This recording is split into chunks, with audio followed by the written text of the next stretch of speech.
अस्सलाम वालेकुम नाज़रीन, शाहिद चौधरी ऑफिशियल के साथ मैं हूं आपका मेज़बान अब्दुल्ला तनवीर। नाज़रीन, आजकल सोशल मीडिया पे एक वीडियो चल रही थी जिसमें एक खातून बज़ाहिर उसकी गुफ्तगू से ऐसा नज़र आ रहा है कि काफ़ी वल्गर लैंग्वेज, काफ़ी बाजारी ज़ुबान का इस्तेमाल किया जा रहा है। तो मैं जानना चाह रहा था कि वो जो उसने बातें की हैं इनमें कितनी सदाकत है। इस हवाले से हमारे साथ मौजूद हैं senior crime analyst Shahid Chaudhary साहब। अस्सलाम वालेकुम सर। वालेकुम अस्सलाम। सर कैसे हैं आप? अल्लाह का शुक्र। अच्छा सर, यकीनन आपने भी वो वीडियो देखी होगी। उसमें जो खातून है सर, उसकी जो बॉडी लैंग्वेज है, मतलब आप उसके ऊपर क्या कहना चाहेंगे? और एक चीज मुझे लाजमी क्लियर कीजिएगा कि सोशल मीडिया पर आपको फ्री हैंड होता है, आप किसी की भी इज्जत को बिला झिझक उछाल सकते हैं। यार अब्दुल्ला, जिस औरत का आपने नाम लिया है ना और जो आपने सवाल किया है ना, यकीन करें अगर मेरा बस चले ना तो मैं इस खतून को जो है ना बड़ा मुंह तोड़ किस्म का जवाब दूँ। मैं मुनासिब नहीं समझता हूँ। औरत का जो है ना कार्ड ये एक ऐसा मजबूत प्ले कार्ड है कि इसको कोई भी औरत जो है ना पाकिस्तान में कम से कम इस्तेमाल कर सकती है। उस औरत ने जो है ना इतनी वाहियात जो है गुफ्तगू की है और एक ऐसी लेजेंड जो है ना पाकिस्तान की फनकारा के बारे में या ऐसी खातून के बारे में कि जिनके बारे में मैं दावे से ये बात कर सकता हूँ कि उन्होंने जो है ना हर जो था ना ये शोबिज़ की दुनिया का कोई भी प्लेटफॉर्म था उसको उन्होंने जो है ना तरक कर दिया हुआ अपनी अज़दवाजी ज़िंदगी को नामुतासिर करने के लिए। इस औरत ने जिस तरह की लैंग्वेज इस्तेमाल की है ना, आप यकीन करें काबिल मज़म्मत है। अच्छी लैंग्वेज, और ये औरतों वाली जुबान नहीं थी। ये वो जो होती है ना औरतें हीरा मंडी की, इस तरह की लैंग्वेज वो औरतें जो है ना इस्तेमाल करती हैं। इस औरत ने अपनी बातों से ये साबित कर दिया है कि जिस लेजेंड अदाकारा के बारे में ये बातें कर रही है ना, उसको इसने शराफत का सर्टिफिकेट दे दिया है और खुद अपनी ही बातों से ये औरत जो है ना बदमाश, वाहियात और बिल्कुल घटिया और बेगैरत लगी है। यानी इसकी बातें सुनने के बाद जो है ना मैं कम से कम इसका नाम नहीं ले सकता है। वजह मेरी जुबान कहीं जो है ना नापाक ना हो जाए। बड़ी यानी घटिया औरत है ये सर। ये लैंग्वेज से जो है ना बिल्कुल इसने औरत के नाम पे ये धब्बा है। जिस तरह के अल्फाज इसने इस्तेमाल किए सर, आप औरत को जेब भी नहीं देते। बिल्कुल सर, आपने एक चीज अच्छी कही है कि औरत कार्ड का बहुत ज्यादा इस्तेमाल किया जाता है। सर मैं ये समझता हूँ कि रूल्स ऐसे बनने चाहिए सोशल मीडिया के हवाले से भी कि आप किसी की बिला वजह इतनी तजलील ना कीजिए, ख्वाह वो इंडस्ट्री का बंदा हो या आम इंसान हो। सर आप क्या समझते हैं? क्योंकि दुनिया बहुत ज्यादा जदीद हो रही है, पाकिस्तान में सोशल मीडिया बहुत ज्यादा फास्ट हो चुका है। सर आप क्या समझते हैं? क्योंकि यहाँ पे एक भी पोस्ट अगर हम किसी के खिलाफ लगा देते हैं, आया वो सच हो या गलत हो, सर अगले बंदे की जो इज्जत होती है वो उछल के रह जाती है। आप क्या समझते हैं कोई रूल्स होने चाहिए? अब्दुल्ला, यहाँ पर जो है ना कोई भी रूल एंड रेगुलेशन नहीं है। यहाँ पे कोई भी इस तरह का मामला नहीं है। आप नोट करो कि ताकतवर जो है उसका कानून और है, जो मजलूम है, जो गरीब है, उसका कानून और है। यहाँ पर जो है ना कोई इंसाफ नाम की चीज़ नहीं है। यहाँ पर आप ये कहना कि सोशल मीडिया के ऊपर जो है कोई ऐसी टीम बिठा दे तो इन्होंने कहना गवर्नमेंट ने हमेशा 30 अरब बजट और पास कर दे, होना कुछ भी नहीं है। यहाँ पर जो है ना आवे का आवा बिगड़ा हुआ है। जिस बंदे के हाथ में माइक आता है, जो बंदे जिसके पास एंड्रॉयड फ़ोन है, उसके मुँह में जो आता है वो बोलता है, उसको पूछने वाला कोई नहीं। अब इस औरत ने उस लेजेंड अदाकारा के बारे में जो है ना जो बातें की है ना, कसम खुदा की आप यकीन करें अब्दुल्ला, मुझे बड़ा गुस्सा चढ़ा इस औरत के ऊपर ना। मैं इस औरत को जो है ना सिर्फ यही कहूँगा कि जितनी ये देखें किसी कोई रिश्ता करता था ना तो वो बच्ची को नहीं देखता, उसकी माँ को देखता था। तो यार अगर माँ इस तरह की बेगैरत है तो इसकी बेटी किस तरह की होगी? मैं तो ये सोच के और हैरान परेशान हो गया हूँ कि यार हमेशा रिश्ता करते हुए लोग कहते हैं यार कुड़ी ने दी माँ ने देखो।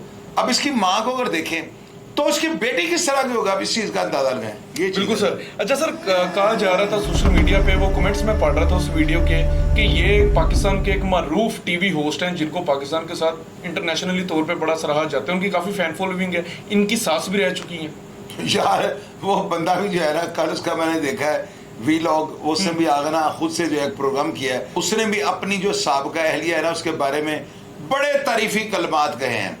यार मैं तो ये बात कहूँगा उस बंदे को भी डूबकर मर जाना चाहिए जिसकी सास जो है इतनी जुबान दराज है। यार उसकी सास जो साबिका ही थी बेशक, उसको जरा शर्म नहीं है कि जो वो अल्फाज इस्तेमाल कर रही है, जैसी वो जुबान इस्तेमाल कर रही है, और किस औरत के बारे में? यार वो मजलूम औरत है। इस माशरे की मेरी नज़र में सबसे ज़्यादा पिसी औरत जो है ना वो लेजेंड अदाकार है जिसके बारे में वो घटिया जुबान इस्तेमाल कर रही है।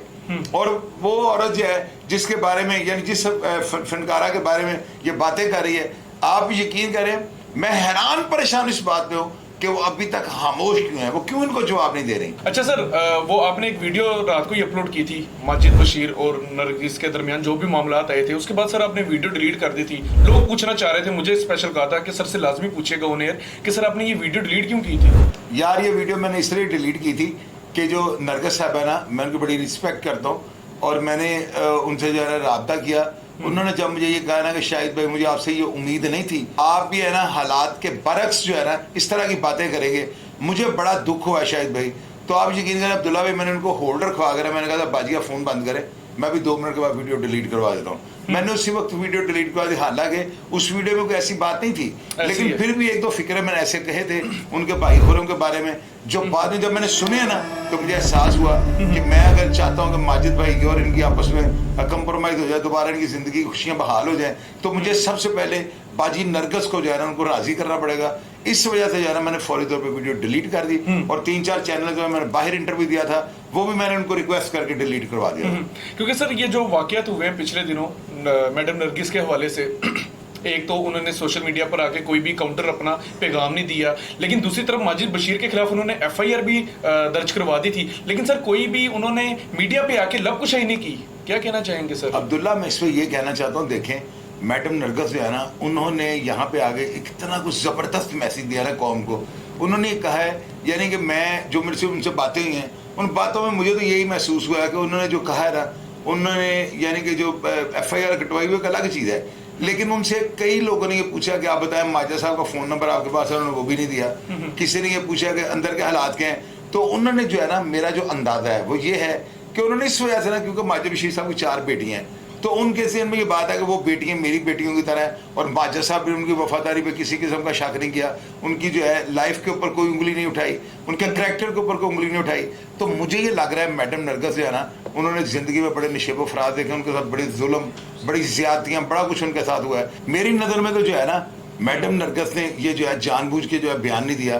क्या वजह होगी कि कहीं ये ना हो कि मेरे खामद की जो है ना पहली फैमिली में से जो बेटियाँ हैं उनकी लोगों की नज़र में ऐसी बात या कुछ जगह सही ना हो और उन बच्चियों के दिल में ना मेरे बारे में यानी ये उस अदाकारा की जो है ना ये सोच होगी कि ये ना हो कि मेरा ख्याल है कि वो बच्चियों की जो है ना लोग उनके ऊपर उंगली उठाएंगे, ये नरगिस जो है ना इनकी दूसरी वालदा है। तो इस स्कैंडल को ना लोगों की नज़र में लाने के लिए शायद उसने ये बयान नहीं दिया और अभी तक उन्होंने लबकुशाई नहीं की। जी बिल्कुल नाजरीन, ये आज का प्रोग्राम था। जो भी मामला पेश आया मैडम नरगिस के हवाले से, जो उनका फेस जिस तरीके से दिखाया गया, जो जख्म थे, ये बहुत अफसोसनाक वाकया था। लेकिन मैं भी और शाहिद चौधरी साहब भी हम इसीलिए ये प्रोग्राम नहीं कर रहे थे क्योंकि हमारा प्रोग्राम का मकसद कभी भी रेटिंग लेना नहीं होता कि टॉप रेटिंग के लिए हम किसी भी हद तक चले जाएं। काफ़ी ऐसे मैं सोशल मीडिया प्लेटफॉर्म्स देख रहा था, बात वो करते हैं भुगतना किसी और करैक्टर को पड़ता है, जिस बंदे के ऊपर बीत रही होती है हर बार वही बंदा क्यों पीसता है सोशल मीडिया की वजह से। ये चीज़ भी लाजमी पॉइंट आउट करनी चाहिए। और एक चीज़ और मैं जाने से पहले कहना चाहूँगा कि इसके ऊपर भी लाजमी रूल्स एंड रेगुलेशन होनी चाहिए कि आप किसी के करैक्टर के ऊपर अगर आप बात कर रहे हैं तो इतना भी खुल के आप बात ना करें कि अगले की इज्जत ही ना रहे। यार अब्दुल्ला, सॉरी मैं आपकी बात काट रहा हूँ, अगर वो जो लेजेंड अदाकार है ना, अगर वो आज से 20 साल पहले वाली होती ना तो कम अज कम इन खवातीन को जो इस तरह की बदतमीजी और वाहियात गुफ्तगू करने वाली हैं इनको वो चीर पाड़ कर रख देती। उस औरत ने जो है ना खुद को मजहब के लिए जो है ना वक्फ कर दिया सारी जिंदगी। यानी अगर उस औरत ने 1 लाख रुपया कमाया ना, तो मैंने दुनिया से यही बात सुनी है, वो लाख रुपया कमाने के बाद 70,000 रुपये जो है गरीबों पे खर्च करती है। बिल्कुल सर। और सर ये कभी भी किसी की करैक्टर के हवाले से मतलब इस तरह की बात नहीं करनी चाहिए। लाजमी रूल्स एंड रेगुलेशन बनने चाहिए और इन चीज़ों को लाजमी पॉइंट आउट भी करना चाहिए कि सोशल मीडिया के ऊपर जो सोशल मीडिया का नाम भी बदनाम हो रहा है, वो बाज़ ऐसे चैनल्स हैं जो अपनी रेटिंग के लिए, अपने व्यूज़ के लिए अगले के घर को तबाह करके रख देते हैं, उसके घर को उजाड़ कर रख देते हैं। खुदारा थोड़ा सा ख्याल करें, हमारे पास आज सांस है कल नहीं है, लेकिन कुछ अच्छे काम ऐसे कर जाएं कि रहती दुनिया तक कहीं ना कहीं हमारा भी नाम चलता रहे। तो प्रोग्राम का फीडबैक जरूर दीजिएगा जी। शाहिद चौधरी साहब आपका बहुत ज्यादा शुक्रिया सर। इसी के साथ अपने मेजबान अब्दुल्ला तमीर को इजाजत दीजिए। अल्लाह निगहबान।